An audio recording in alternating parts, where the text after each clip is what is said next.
கும்ப ராசி கும்ப லக்ன நேயர்களே, உங்களுடைய ராசிக்கு 4ஆம் இடத்திலே குரு அமர்ந்திருக்கிறார்.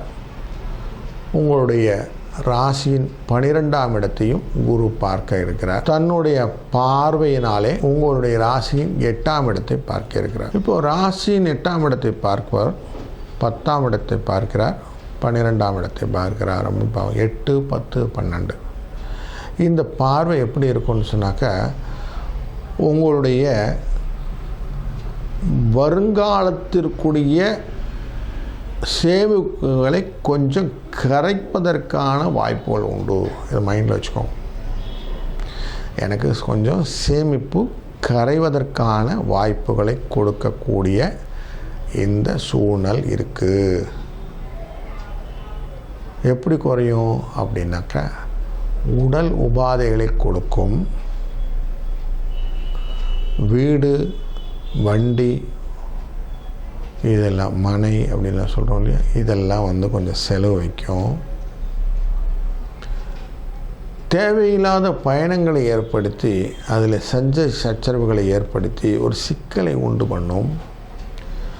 தொழிலிலே நான் எதை பண்ண போகிறேன் அது பண்ண போகிறேன், புதுசாக ஒரு முதலீட்டை கொண்டு போய் போட்டு அதில் லாக் ஆகிறதுக்கு வாய்ப்பு உண்டு.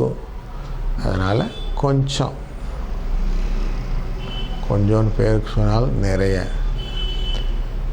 காஷனோட இந்த கும்பராசி கும்பலக்ன நேயர்கள் இருக்க வேண்டும். ஏன்னா விட்டதை பிடிக்கிறேன்னு சொல்லிட்டு நம்ம போனால் ரொம்ப கஷ்டமாக போயிடும். விடுறதுக்கு முன்னாடியே நம்ம அதை கண்ட்ரோல் பண்ணிடணும், நிறுத்திடணும். அப்போது நான் தனத்தை இழந்து விட்டு தனத்தை தேடுவது என்பது ரொம்ப கஷ்டமான விஷயமாகத்தான் தெரியும். அதனால் நம்ம கொஞ்சம் அந்த இடத்துல அப்படியே புட்ட ஃபுல் ஸ்டாப் பிரேக்குன்னு சொல்லுவோம்னா, நம்ம பிரேக் கரெக்டாக பிரேக் போடணும். சடன் பிரேக் போடுறதில்ல, கிராஜுவல் பிரேக் பண்ணிவிட்டு நிதானித்து போனால் போதும். ஆன்மீக சம்பந்தமான தேடல்கள் கொஞ்சம் மனதில் வச்சுக்கோங்க. அதெல்லாம் இப்போது உங்களுக்கு எப்படி இருக்குன்னா, கஷ்டம் வந்தால் தான் சுவாமிகிட்ட போகிறது அப்படிங்கிற எண்ணம் வர ஆரம்பிக்கும். கொஞ்சம் ஸ்வீட்டெல்லாம் வாங்கி சாப்பிடுங்க. கொஞ்சம் make yourself be sweetie. அப்படி கொஞ்சம் வயரை கொஞ்சம் காய போடாமல் பழச்சாறை கொஞ்சம் சாப்பிட்டுடுங்க. நிறைய நீர் ஆகாரங்கள், பழச்சாறு அதெல்லாம் சாப்பிட்டு வயிறு புண்ணாகாமல் பார்த்து கொள்ள வேண்டிய காலகட்டம் இது.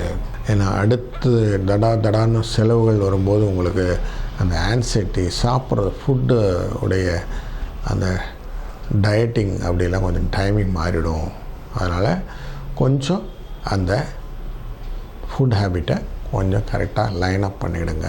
முடிந்தவரை வியாழக்கிழமை அன்றைக்கி கோயிலுக்கு போகிறதுன்னு வச்சுக்கோங்க. அதுவும் குரு சம்மந்தப்பட்ட கோயில்கள், லைக் பாபா கோயிலெலாம் சொல்கிறோம் இல்லையா, சாய்பாபா கோயிலாக இருந்தாலும் சரி, புட்டபர்த்தி கோயிலாக இருந்தாலும் சரி, ராகவேந்திர கோயிலாக இருந்தாலும் சரி, ஆஞ்சநேயர் கோயிலாக இருந்தாலும் சரி, ஐயப்பன் கோயிலாக இருந்தாலும் சரி, எங்கே வேணால் அதை வியாழக்கிழமை அன்றைக்கி போவேன் அப்படின்னு செஞ்சு ரெகுலராக குருவை வர்ஷிப் பண்ணுறது. ஈவன் முருகன் கோயிலுக்கு வச்சுட்டு குருவை வர்ஷிப் பண்ணுறது அப்படிங்கிற எண்ணத்தோடு போக ஆரம்பிச்சிங்கன்னா கொஞ்சம் மைண்டு கொஞ்சம் ஸ்டெபிளாக இருக்கும். கொஞ்சம் கொஞ்சமாக உங்களுக்கு தெளிவு பிறக்கும். அந்த தெளிவில் நிறைய விஷயங்கள் உங்களுடைய மன வலிமையையும் உடல் வலிமையையும் உத்வேகப்படுத்தி கொடுக்கும் என்பதில் ஐயமில்லை. அதனால் இந்த குரு பயிற்சியும் போது ரொம்ப நிதானத்தோடு காரியங்களை செய்ய வேண்டுமாய் வேண்டி விரும்பி கேட்டுக்கொள்கிறேன். வாழ்க வளமுடன், வாழ்க வளமுடன், வாழ்க வளமுடன்.